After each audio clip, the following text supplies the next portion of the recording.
Seguimos aprendiendo más cosas en guaraní. Gracias por ir viendo mis videos y así mejorar tu vocabulario y tu aprendizaje.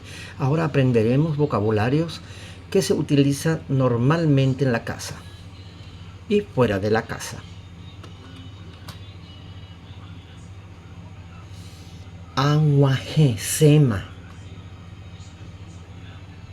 Ya quiero llegar. Apitu usema. Ya quiero descansar. Acarusema. Ya quiero comer. Ayepjeisema. Ya me quiero limpiar los pies. Apurajeisema. Ya quiero cantar. Ayahusema. Ya me quiero bañar.